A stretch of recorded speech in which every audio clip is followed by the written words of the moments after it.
I found me a good choice. I found me a woman that I'm like, yeah, I make her my fiance. Do it. Like, yeah, I get married her. I have a family with her. Like, she check all the boxes. Do it. What would I be waiting on? You see what I'm saying? What would I be pushing the date back for? Just to keep doing other stuff that I ain't got no business doing anyway? Nah. I'm gonna make the right choice. And then keep this in mind. If marriage is a blessing, why would I prolong getting my blessing? If your belief don't lead to profitable actions, then that belief is pointless. So if I say I believe in God, but I'm not doing the actions that belief should lead me to, then I still won't reap no reward. All right, y'all, I'm really happy. I've been trying to record these same couple videos for the last 1 million months, and now I'm getting a chance to do it. So big smiles, big smiles. But today in this video, we're going to talk about marrying my fiance at 22 before we move in. Now, a couple weeks ago, it probably was a couple months ago now, I posted this clip. Everybody say they believe in God until it's time for your actions to back up your belief. I'm 22 and I'm finna marry my girl first, then get a crib. But everybody be like, nah, y'all should live together first to see how it is and then get married. But if you believe in God and believe in the instructions of God, you wouldn't advise me to move in first, then get married. But now, when it's time to actually make a decision on what you say you believe, people start coming up with all type of justifications to justify why they going against God. Now, in this clip, folks was really messing with this clip. Like, a lot of clips that get a lot of engagement, you probably get like a lot of people that's messing with it because for it to grow or for it to get a lot of viewers and engagement or whatever, a lot of people reshare it. So you probably get a lot of people messing with it. But then, like, naturally, you will get a couple of people that disagree or whatever. But in this clip, I ain't gonna lie, everybody rock with it. Every single person. Like, I ain't get not one negative response, not one negative comment, nothing. So I'm like, all right, cool. And that video just however long it just was when I just popped it up. So I'm like, all right, let's make a long form video. I just hit the mic. Let's make a long form video about it, like going deeper into it. So bam, let's get in it. So just like I said in the video, everybody say they believe in God. Everybody. Whether their interpretation of God come from Christianity, Buddhism, Islam, whether they just say I'm spiritual and I just know a God exists, everybody pretty much believe in God. All right, cool. But then if you try to analyze the life of people and try to see in what ways are you exemplifying your belief, it get a little shaky. So this is one of the things it get a little shaky on. When I say majority of the folks who say they believe in God also would say, I ain't gonna lie, y'all probably don't want to get married this early, or y'all probably want to move in first before y'all get married to test the waters and make sure. We finna get into all of that. But my view on it is, I believe in God. I'm striving to grow my strength and relationship with God. All right, cool. My fiance is growing to do the same thing. Since we doing so, let's put that belief into practice. Belief don't count for nothing unless you put it into practice. For example, if I believe it's some diamonds and gold in this mountain ahead of me, that belief don't do me nothing. I'm still just as poor believing that the diamonds and gold in that mountain. But the reason belief is important is because that belief will make me strive to do actions that will be profitable. Now, if I take my pickaxe, take my helmet, my flashlight and all that and go inside the mountain and get to mining, now my belief has led to profitable actions. That's the only reason belief is useful for anything. If your belief don't lead to profitable actions, then that belief is pointless. So if I say I believe in God, but I'm not doing the actions that belief should lead me to, then I still won't reap no reward. So if we just believe in God, that's like me just believing it's diamonds and gold in that mountain. Okay, And what? Bruh, me believing it's diamonds and gold in that mountain. And the next person that don't believe is no diamonds and no gold in that mountain. We are still the exact same. That belief in the gold and the diamonds and the person that don't believe, both of us just sit on the couch. Okay. My life is not going to be no better than his life just by saying, yeah, I believe in the diamonds and gold. I believe the diamonds and gold there. I'm still going to be just as poor as bruh. Both of us doing the same actions, sitting on the couch. He's saying, bro, you stupid. Ain't no diamonds and gold in there. I'm saying, yes, it is. Yes, it is. We both going to hell in a rocket ship. We both poor. Cool. But if I believe that, then my belief leads me to strive to go to the mountain and get to mining. Now, my belief is producing something. So, same thing with this. I believe in God. She believe in God. That person that go mine in the mountain, he don't know is diamonds and gold in there. The only way he would know is after his belief carry him to go do it, and then he find it. Then he get the diamonds, he get the gold. Now he comes to the knowledge of the reality of it. Okay, it's real, it's tangible, I got it. But he don't know that until his belief carry out the actions to go do it. Cool. So you don't know God exists. You believe God exists. You don't know God exists until your belief get you to do the actions that will prove it, that will manifest it in your life. That's what we doing. We don't know step by step what marriage is. We don't know what moving in will entail. We don't know that. You don't know it until you do the actions. But your belief will carry you into doing the proper actions. So people will try to bring up the pros and cons of it. So we'll start with the cons first. People will be like, dang, y'all want to commit at this young age? I'm 22, she 23. They be like, y'all want to commit at this young age? Y'all sure y'all want to make this big decision in y'all life? Okay, let's really break down what they asking us. Do y'all want to keep mingling around? But think about this. All the potential risk you got from mingling around. Get a random girl pregnant. Get a disease from a random girl. Even if you don't get her pregnant or don't have sex with her, just making them emotional bonds, and then all the bonds just keep turning. I've been with this girl for a couple months. Nah, I really liked her, but she was with somebody else the whole time. Cool. I get with this girl for 6 months.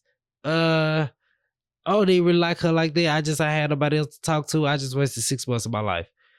This girl, oh, dang, she really cool. I really like her, but she drink. I don't drink.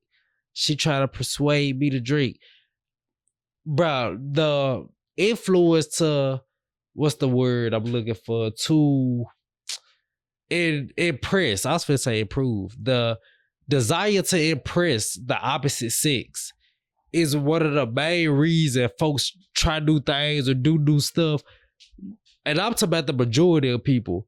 People with a good head on their shoulders, the majority of the time they try new stuff is to improve. Like, I'm really looking for personal development. The majority of people, when I try new stuff, it's to fit in, it's to gain the attention and attractiveness of the opposite sex. So if this a young brother that's meeting all these different women, this woman, dang, she really cool. I really like her. She drink though. This woman, I really like her. I really think she cool. She smokes sometimes.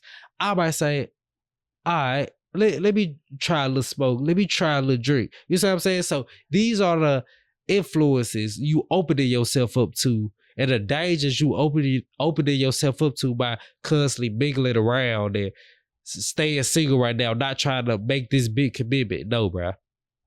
I found me a good choice. I found me a woman that I'm like, yeah, I make her my fiance. Do it. Like, yeah, I get married her. I have a family with her. She check out the boxes. Do it. What would I be waiting on? You see what I'm saying? What would I be pushing the date back for? Just to keep doing other stuff that I ain't got no business doing anyway? Nah. I'm gonna make the right choice. And then keep this in mind. If marriage is a blessing, why would I prolong getting my blessing? Why would I put off a blessing? If I could get the blessing at 18 versus get a blessing at 25, 30, 35, I'm gonna go get the blessing at 18. Yeah, the blessing come with trial. Like being the husband, being the wife, getting your own spot. Like all of this come with trials, come with hardship. But the hardship is not made to break you down and make you give up. The hardship is made to purify you. So if I can start my purification process at 22, why not? Instead of starting my purification process later. Like, that don't even make sense to me. All right, next thing they'll say. Like we said earlier, they be like, bro, y'all don't want to move in together first? Like, get a feel for each other? Nah. The only reason I feel like this important to people is if y'all two people in a relationship that's not willing to change and willing to adapt and grow. If I do something my girl don't like, but right now she don't see that because like we not living together, or she do something I don't like, but I don't see that because we not living together. This is why I'm not worried about it. I'm willing to change and grow. I always been like that. My girl willing to change it. My fiance, I say my fiance instead of my girl, but my fiance is willing to change and grow. So if I'm like, hey man, I don't like the way you do this. Like I need you to change this, or she come to me, hey man, I don't like the way you do this. I need you to change this. Both of us be like, why you don't like it? All right, cool. Like, so how we gonna do it? All right, bam. This the game plan. Bam, let's put it in motion. It's that simple. If I don't like the way you do something, communicate that, change it. The reason I feel like this thing is so big on people, you want to live with that person first, is because y'all hard-headed and y'all stubborn and stuck in your ways. You not gonna change. You don't want to change. You don't like people telling you to change. You think you so put together and everything you do so right. When somebody tell you to change, you get offended. Bro, we not worried about that. If she do something I don't like, I'ma tell her, hey man, you gotta cut that out. You know what she gonna do? All right, cool. She gonna do it. She tell me, hey, I don't like the way you do this. All right, cool. Man, why you don't like that? Oh, that's why. All right, cool. That's it. So that rule people have in their head is not important unless y'all two people that don't want to change. They're really the main two cons I got. So, man, let's stick to the pros. The pros, like I just said a minute ago, if marriage a blessing, bro, get your blessing early. Then you will want to get married early. Now, I ain't saying like rush into it. Like, make sure you find a good choice, pick your person. But the reason you want to go get married after you pick your person, because let's say marriage is a process of becoming one. When you say I do, you are not married. You just committed yourself to a marriage process. You are not married past tense until you become one. Saying I do, y'all not one just off saying I do. By saying I do, you are saying I'm committed to the process of becoming one. So let's say, for example purposes, it takes 5 years to become one. If I get married at 20, by 25, I'm married. You see what I'm saying? I'm one and I'm living in harmony and peace. Let's say they're 5 years full of trials and tribulations, but bam, by 25, we straight. Now, let's say I die at 80. If I get married or start my marriage process at 20 and we officially married, we won by 25, and I die at 80, that's 55 years of happy harmony, peace, love. You see what I'm saying? Now, let's say I get married at 35, or I start my marriage process at 35. Say I do at 35. So by 40, we won now, and I die at 80. Now I only got 40 years of that happy love and marriage and etc. You see what I'm saying? I would rather get the most out of it I can versus pushing it back later and then get with that person, making it harder to find that person because now I got more baggage added on me 9 times out of 10. You know what I'm saying? Bam. Next pro, I get to develop and grow more as a man and vice versa, she do as a woman. As a married man, I got more pressure on me. I got more obligations on me. This pressure fine-tune me more than it would a single man. Because if I got all these obligations on me and I'm still carrying my weight, as a single man, you ain't really got no obligations on you. I'm growing at a more rapid rate than you because I'm putting myself under more pressure. Same thing with my fiance. Another 23-year-old is out club and partying all the time. She put herself willingly under more obligation, more pressure. My fiance is than the other girl. So by her doing it, she is gonna grow at a more rapid rate. So once again, another blessing. My probability of success increase if I'm married.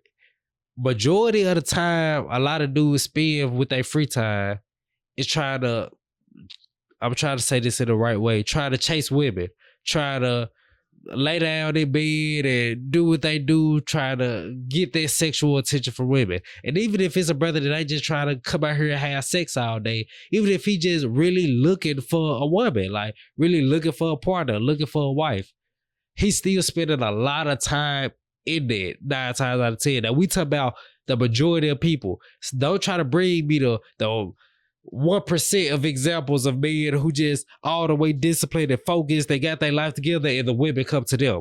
That's not the case majority of the time. Majority of the time, the dudes go hunt, for lack of a better word. They go find women and try to find women that's the best caliber of women, and that takes some extensive searching. Because if you just want to find any woman, you just go to the nightclub tonight, bam, bam, she look good, leave with her. You see what I'm saying? So to really find a woman of value, that'll really take some searching. So if I already got the woman, this tremendously heightened my chance of success because now I got more time to focus on the stuff that's going to better my life, the stuff that's going to better our life. Another reason having a wife heightens my chance of success is not only it give me more time to focus on what I need to be focused on, it give me a partner that'll aid me in doing whatever I'm doing. For example, my girl don't know nothing about podcasting at all. She don't know how to do that with the camera, the computer. She don't know nothing. But even though she not aiding me with this, having a wife, I don't got to do stuff I would normally have to do. For example, like cooking. Everybody got to eat. That take time to go to the stove, prepare the food, all that, this, that, and the third. Even something as simple as like making my food to take to work, like put it in a Tupperware or whatever. That's still time. Bro, I be so busy, I ain't even trying to exaggerate. I don't even got time to do that. I go to work, do stuff with the podcast, read, go to the bars, etc. Bro, by the time I do all that, I'm taking a shower, going to bed. I'm not doing nothing else. But I'm able to do all that because I don't got to worry about something simple as food. My fiance gonna cook. She gonna put the food in the Tupperware. She gonna put it in the bag. She gonna either give it to me to take to work or she gonna bring it to work. Cool, like simple stuff like that. I got more time to allocate towards what's important. Well, food important too, but you get what I'm saying. I got more time to allocate towards what's important because I don't gotta worry about other stuff because I got somebody that'll aid me in doing what I gotta do. You know what I'm saying? So, moral of the story, I'm getting married at 22. A lot of folks like, this too young. I was finna flick y'all off, but I'm trying to do better. So I'll do this. This this like in Chinese, ain't it? But bruh, I'ma make the good decision, do what I gotta do. And if it turned out bad, y'all will hear about it. If it turned out good, y'all will hear about it. All right, y'all. I appreciate y'all tapping into this episode of the Dontbeaviking podcast. I'm gonna holler at y'all at the next one. Yes, sir, Ski.